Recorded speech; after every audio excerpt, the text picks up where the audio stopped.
and gentlemen, boys and girls, baseball fans and history buffs, welcome to the special presentation of the Big Game James Show, presented by thinkslinger.org. And now, presenting your most handsome, stately, whimsical, provocative, ludicrous host, Big Game James. Back in September of 2011, Aroldis Chapman entered Major League Baseball's record books when he uncorked a stunning 105.1 mile per hour pitch in a regular season baseball game. Hitting 100 miles per hour has become kind of a common feat, as 8 pitchers did so last year, that is the 2014 season.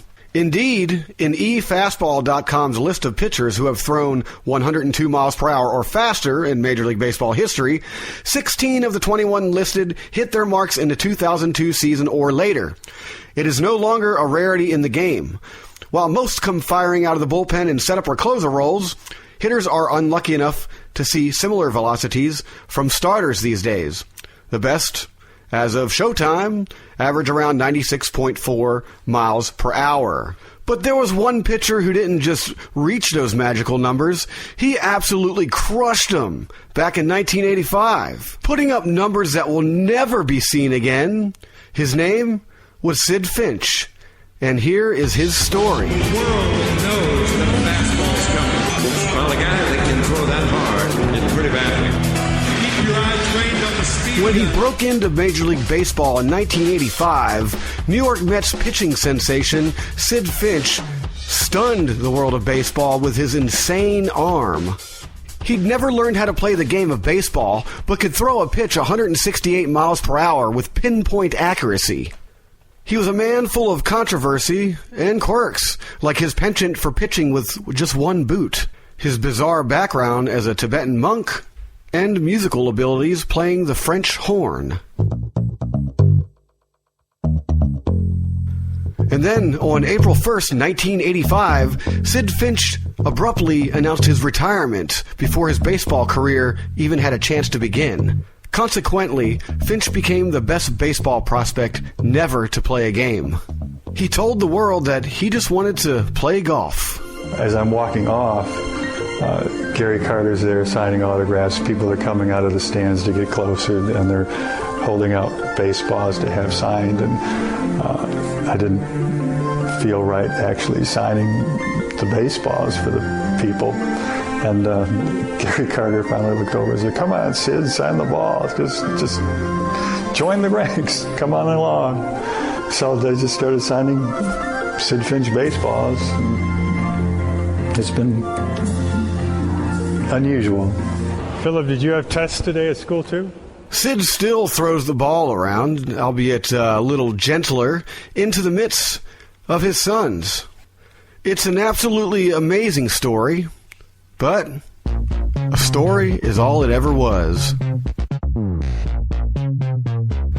Well, it turns out that the Sid Finch story, the phenomena Sid Finch, was just an elaborate April Fool's hoax perpetuated by Sports Illustrated writer George Plimpton. He came up with the idea of Sid Finch, this mystic Buddhist monk character that, through the power of Zen, was able to develop this great fastball. Burton's friend, Lane Stewart, was a photographer on the set and decided that Burton himself would actually become Sid Finch. He had a printout from George on the characteristics of this guy, what he was all about.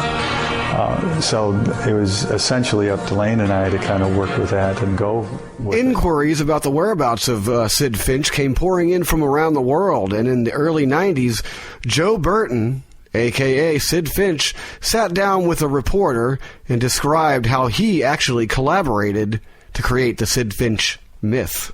One of those questions?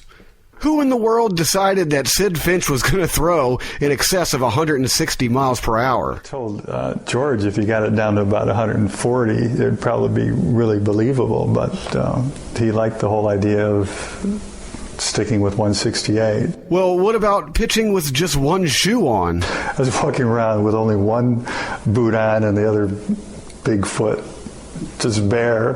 That certainly caused a response. It seemed to have taken almost a day or two for word to get out that this was just a big April Fool's joke. It wasn't in the years of that sort of internet craze where it just would have, that whole surprise story would have probably been dismissed almost instantly. Sid would become an instant celebrity, and no matter how many years had passed, he would still be recognized on the street. So it goes like this. What did Sid Finch make of his newfound celebrity? I've been exposed to a lot of the sports scene. I've met some wonderful people over the years, some good athletes, some sports fans. I've had some great adventures because of it. The Mets even gave Finch a locker room that sat right between George Foster and Darryl Strawberry. In reality, Sid Finch is a mild-mannered art teacher hailing from Chicago. His students weren't even alive when the Finch story first broke. But even today, every year, around spring, he mixes a little history with his art lectures. Only possessions were a Tibetan food bowl and a rug. The story was released in late March 1985. New York Met fans were overjoyed at their luck in finding such a player and flooded Sports Illustrated with requests for more information. The sports editor of one of New York's newspapers complained to Jay Horowitz, the public relations director of the Mets, for allowing Sports Illustrated to have the scoop. Two unnamed general managers called Commissioner of Baseball Peter Uberoth to ask how their batters could face Finch safely. Meanwhile, the St. Petersburg Times sent a reporter to find Finch, and a radio talk show host claimed he saw Finch pitch. The three major networks, CBS, NBC, and ABC, and the local St. Petersburg, Florida newspapers sent reporters to Al Lang Stadium for a press conference about Finch. At the April 2nd press conference, Burton announced his retirement. The subhead of the article read, "He's a pitcher, part yogi and part recluse. Impressively liberated from our opulent lifestyle. Sid's deciding about yoga and his future in baseball." He announced he would play golf. The first letters of these words spell out, "Happy April Fool's Day." Despite this clue and the obvious absurdity of the article, many people believed Finch actually existed. The magazine printed a much smaller article in the following April 8th issue announcing Finch's retirement. It then announced, finally, on April 15th, that it was all just a hoax. Reporting on this story for ThinkSlinger.org, this has been James F. Thomas IV, signing off. And we'll see you next time on the Big Game James Show.